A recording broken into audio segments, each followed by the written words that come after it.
Welcome back to Getting Down to Business podcast. We're lucky today to be joined by our very own bid manager, Jonny Noble. Thank you for Hi, joining us, Nikki. Jonny. My pleasure as always. We thought this podcast episode we'd just go through the sort of up and coming projects and events that the bid have going on, because we're extremely busy at the moment. So there's so many different things that our businesses can get involved with. So we thought it'd be good to do a bit of a roundup.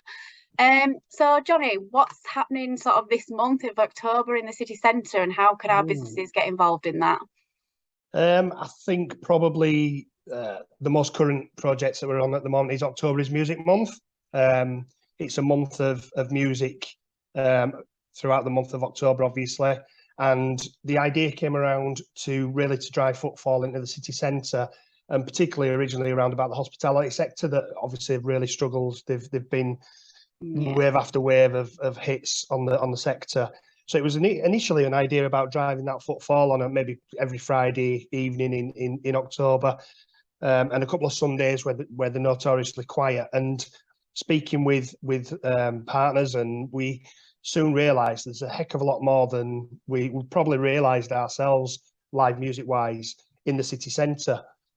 So October's Music Month has kind of grown into quite an animal, to be quite honest.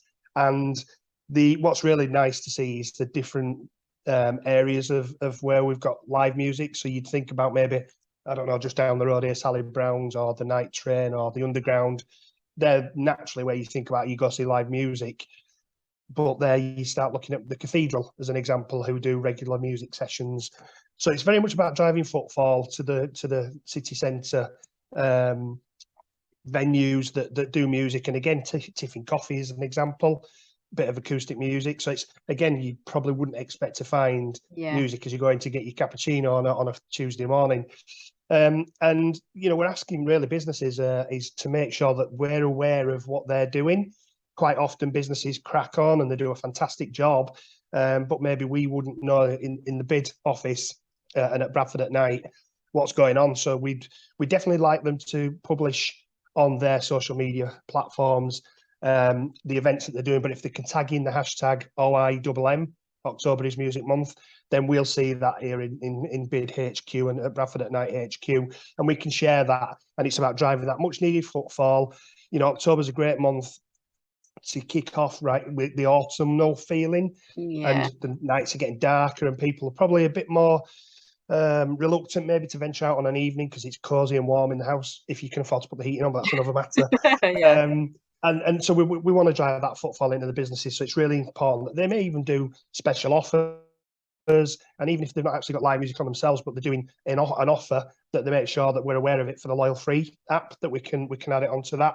So really, if they want any more information as well, is to just drop us an email at the inquiries at bradfordbid.co.uk to see how they can get involved. I think that's the start for 10. We need to know, and we can share that word out. And it's really good for them to be part of an overarching campaign as well. And it's about pulling the city together, isn't it, as a whole? That there's a lot going on in every venue. Yeah. So and I think that has been really interesting as well, to see how venues who historically might not have really spoken with each other, not through anything other than being very, very busy, that actually now we can see all the venues on a programme. And the Visit Bradford website, there's a dedicated page on the Visit Bradford website for October is Music Month, and it's great to see that they're all being promoted and featured in that area. So get involved, hashtag OIMM, and get us the information through for Loyal Free if you're doing offers and events, and we can really push their venues through over October.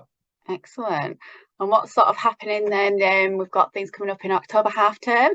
Yeah, the ever popular pumpkin carving workshop and the trail. So I think this is the 4th year. I think it'll be this year, if I remember rightly. Definitely the 3rd year, but it could be the 4th year. And that runs through from the Thursday to the Saturday of the October half term. So I think he's at the 28th through to without checking the dates, through to the 30th. I think it is the Thursday, Friday, and Saturday. Probably the main day will be the Friday, where we're doing the pumpkin carving. So children get an opportunity to come down, and adults, to be fair, we've had quite a few adults that have participated over the years, come down, and they're actually shown by sand in your eye how to carve a pumpkin with crazy faces or whatever else they want to do, and they get to keep that pumpkin and take it home, and it's all free. So that's down outside Specsavers and Esquires on Broadway on the pedestrianised area, just there. 11 o'clock till about 3 o'clock. But what we have seen in the past is come sort of 2 o'clock onwards, we start to run out of pumpkins because it's that busy. Very popular. So it is very popular, and kids can bring their own, or anybody can bring their own pumpkin if they want to be sure of having one. But we will have a stock for free. And then there'll be the trail that you can follow around. So there's about 12 scenes, I think we've got this year, that you can walk around the city centre. There'll be a map, and people will be able to follow that trail around and obviously enter the competition. And I think, are we putting £50 gift voucher to this? £100, Jonny. Oh my goodness, £100 gift voucher. So it's obviously voting again, voting for your favourite scene and checking in and following the map, and you've got to find them all. And it's been really well received. Last year when people did the trail, it was really well received. And again, looking at the businesses and how they can get involved, we've got bunting in the bid office that we're willing to and very happy to provide to businesses. They may do pumpkin pie, they may do soup or whatever, pumpkin soup, whatever it may be. Get involved for that weekend and theme things. Let us know again and tag us into whatever they're doing, and we can share that message out. But it is about the businesses having a think, and some are really, really good. And we talked with doing and it's going to happen up at the Leisure Exchange on the Friday evening, if I remember rightly. A little bit of spooky goings on up there as well. So we're currently, Leanne, our colleagues, just up there speaking to them right now as we speak. So it's about keeping an eye on what we're doing and making sure we know what businesses are doing and we can share that message out. And they've just got to keep that communication coming into us, and we can make sure it's pushed back out again.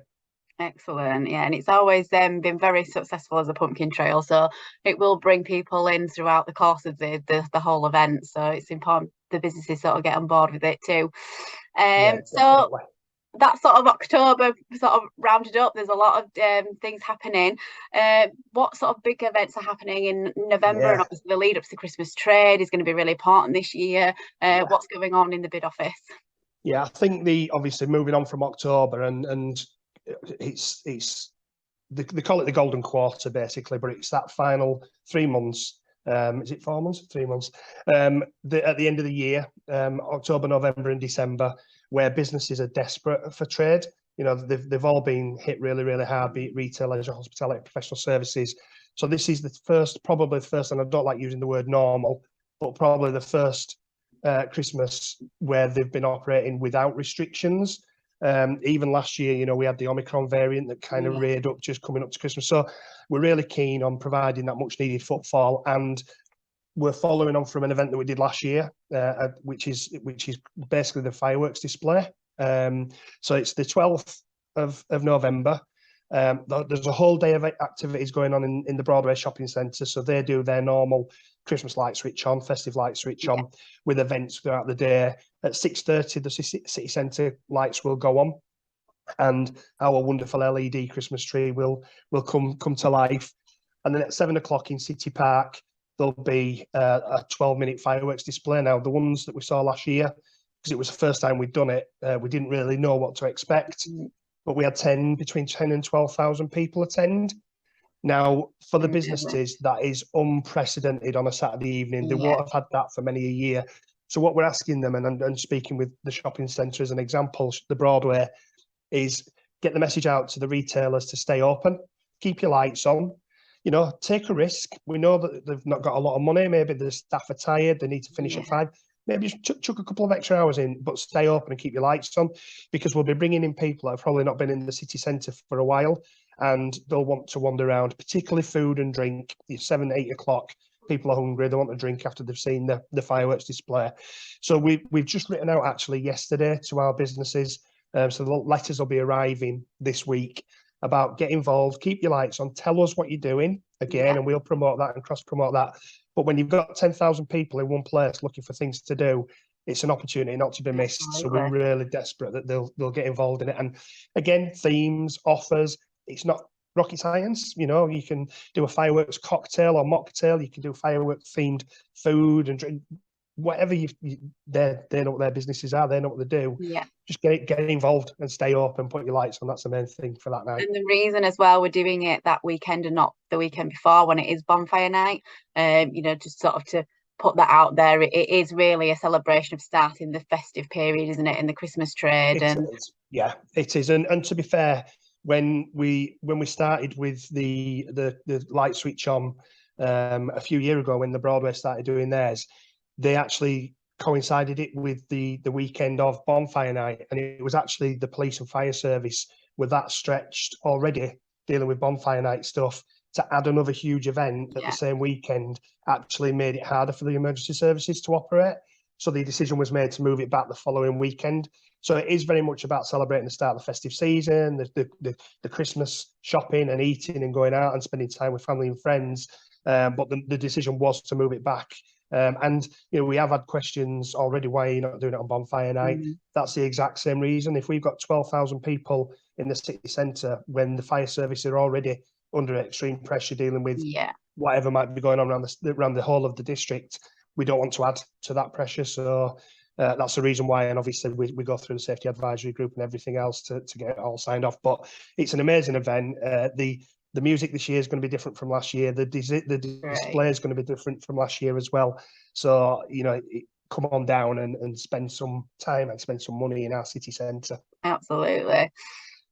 So obviously we have briefly sort of touched on it, but obviously businesses have been struggling throughout one thing and another, but particularly recently the cost of living crisis is an issue for our businesses.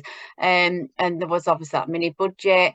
What sort of support do our businesses need in the coming months, particularly from consumers and people coming in, and what support is it that they really need? I think firstly they need is people, and they need that footfall, and hence why we do the events that we're doing. And obviously we just spoke about the fireworks display and the pumpkin trail. Thinking about from the businesses financially, what they need some stability and some certainty. So there was the so-called mini budget last week, and probably gave them less certainty than they had before. I do know that they're bringing forward the review from the 23rd of November.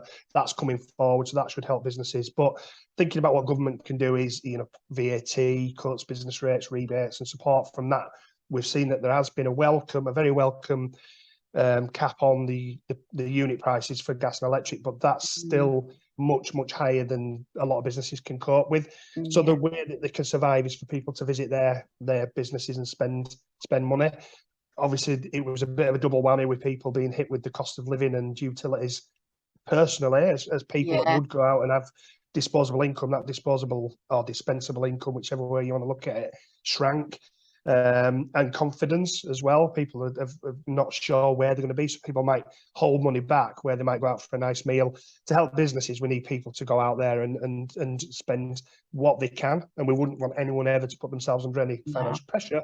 But the businesses need that footfall, and hopefully people will be saving up for Christmas and spending time with loved ones and going out for something to eat, something to drink and buy Christmas presents. So, fingers crossed. But this next 6 months is crucial, particularly I think the hospitality sector really needs that support through additional footfall, and why we do the events. It's important to note as well that this is why the BID put on free events for people to come. The fireworks and the pumpkins, it's free for the public to come and do the event. So then hopefully that money that you would have spent on an event can hopefully go back into the businesses while you're there. That is a really good point. Yeah, and thanks for that, Nikki, because that is valid and so obvious. I missed even mentioning it. But events that happen elsewhere where people have to pay in, because there are other events that people have to pay in, and it could cost for a family, 40 quid, 50 quid. That money they don't have to spend, it's free, and that's why the big businesses have funded the events to bring the footfall in, and that 40 or 50 quid you might spend as a family going to an event can go into their tills, and that's what we're after. So absolutely bang on, and it's important to mention that this is a BID event, the fireworks display funded by the BID. So people may misunderstand that it's a council event. It's not. It's a BID event funded by the businesses. They've funded it. So come on down.